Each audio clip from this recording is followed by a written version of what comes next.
How to reset boundary or play area in Meta Quest 2.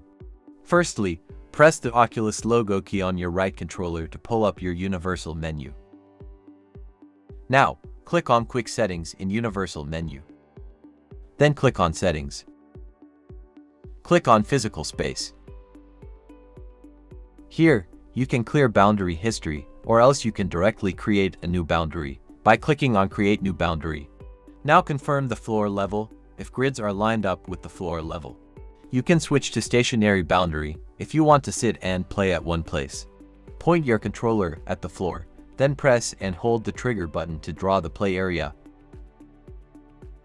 Once done drawing play area, select Confirm.